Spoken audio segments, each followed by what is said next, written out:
आज हम आपको बच्चों लासा सिखाएंगे। ठीक है, लासा को बहुत आसान विधि से सिखाएंगे, थोड़ा ढंग से समझिएगा। देखिए, ला और सा। ला का मतलब होता है लघुत्तम और सा का मतलब होता है समापवर्तक। इसको अंग्रेजी में कहते हैं LCM। LCM का मतलब होता है लोवेस्ट कॉमन मल्टीप्लाई। देखिए, आज हम आपको अभाज्य, गुणनखंड,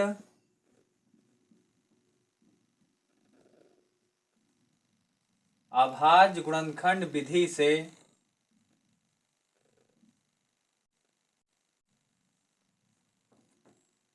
लासा ज्ञात करना सिखाएंगे, बहुत ही आसान विधि से। देखिएगा, जैसे हमें 10 और 15 का लासा निकालना है।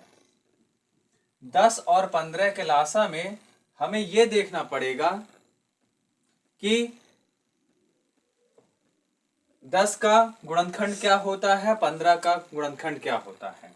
देखिए, अलग अलग हम पहले गुणनखंड करते हैं, 10 का भी करेंगे और 15 का भी।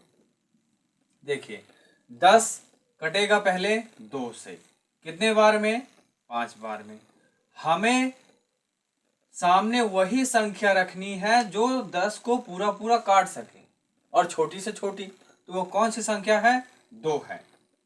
2 ने 10 को काटा 5 बार में, और 5 को कौन काट सकता है? 5 को 5 ही काट सकता है, इसलिए हम इसके आगे 5 लिखेंगे। कितने बार में काट पाएगा? 1 बार में। इतना समझ में आया? उसी प्रकार हम अब 15 का गुणनखंड करेंगे।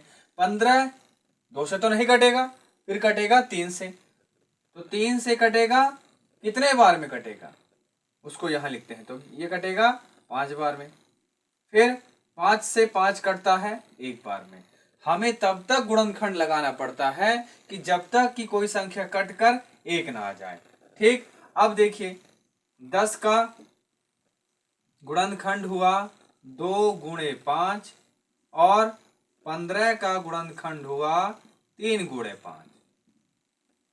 ठीक, देखिए, लासा किसका किसका निकाला गया है? 10 और 15 का। ठीक, इतना समझ में आया? अब देखिए, 2 इस लाइन में भी 1 बार है, इसमें है ही नहीं, तो 2 को हम 1 बार लिख लेंगे। 3 इस लाइन में तो नहीं है, इस लाइन में है, 1 बार लिखेंगे। अब देखिए, 5 यहां भी है, 5 यहां भी है, तो जो संख्या दोनों में होती है उसको 1 ही बार लिखते हैं। ठीक, तो इस प्रकार 2 तिहाई 6, 6 पंचे 30 लासा आया किसका? 10 और 15 का। ठीक, अब हम आपको 3 संख्या का लासा निकाल के दिखाएंगे इसी विधि से। जैसे मान लो जो संख्या है 8, 12 और 20। 3 संख्या का कैसे निकालते हैं लासा? 3 संख्या में भी ऐसा ही होता है कि पहले हम तीनों संख्याओं का अलग अलग गुणनखंड निकालेंगे। ये कटेगी 2 से कितने बार में? 4 बार में। फिर ये कटेगी 2 से 2 बार में, और फिर 2 से 2 कटता है 1 बार में। समझ में आया इतना? इसी प्रकार 12, देखिए काटते कैसे हैं ये भी मैं आपको बता देता हूँ बहुत स्पष्ट तरीके से। देखिए, ये संख्या कौन सी है? 12। तो 12 किसके पहाड़े में आता है?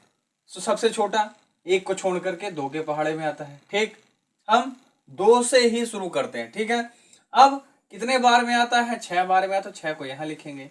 अब देखिए, अब 6 2 के पहाड़े में आता है, हाँ, तो 2 यहाँ लिखेंगे। कितने बार में आता है? 3 बार में, तो 3 यहाँ लिखेंगे। अब 3 तो 2 के पहाड़े में आता नहीं है, इसलिए अब यहाँ पर 2 नहीं लिखेंगे। अब यहाँ वही संख्या लिखेंगे जो 3 को काट सके, तो वो संख्या कौन है? 3, और काटेगी आपको 1 बार में। ठीक, 3 3 को काटता है 1 बार में। ठीक है, इसका भी हो गया गुणनखंड। अब आगे समझिए 20 का। देखो, ये क्या लिखा है? 20 इसके 2 के पहाड़े में आता है, हाँ, कितने बार में? 10 बार में। अब क्या 10 2 के पहाड़े में आता है? हाँ, कितने बार में? 5 बार में। अब 5 5 के पहाड़े में आता है, हाँ, कितने बार में? एक बार में। ठीक, इतना समझ में आया। अब देखिए 8 का गुणनखंड क्या हुआ? 8 का गुणनखंड हुआ 2 गुणे 2 गुणे 2। 12 का गुणनखंड हुआ 2 गुणे 2 गुणे 3। 20 का गुणनखंड हुआ 2 गुणे 2 गुणे 5। ठीक, अब थोड़ा यहाँ पे आप लोग समझने की कोशिश करना होता कैसे है। लासा हमने किसका किसका निकाला है? 8, 12, 20 का। अब थोड़ा ध्यान समझिएगा। देखिए, जो संख्या जितने बार अधिक बार होती है उसी को मतलब लिखते हैं उतने ही बार। देखिए इस लाइन में 2 कितने बार है? 1 2 3। इस लाइन में 1 2 बार, इसमें 2 बार, तो सबसे ज्यादा बार है कितना? 3 बार। 2 गुणे 2 गुणे 2। अब देखिए यहाँ 3 है, यहाँ इस लाइन में 3 नहीं है, इस लाइन में एक ही बार 3 है, इस लाइन में नहीं है, तो 3 को एक ही बार लिख लेंगे। 5 को देखो, इस लाइन में तो नहीं है, इस लाइन में भी नहीं है, इस लाइन में एक बार है, तो इसको लिख लेंगे। ठीक, तो इसको अब हम कर लेंगे गुणा इसका।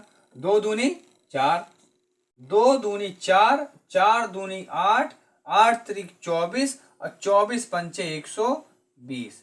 तो इस प्रकार हम कह सकते हैं कि लासा 8 12 20 का कितना होता है? 120। ठीक, समझ में आया? तो इस प्रकार हम 3 संख्या का भी इसी विधि से लासा निकाल सकते हैं। ठीक है, समझ में आया सबको?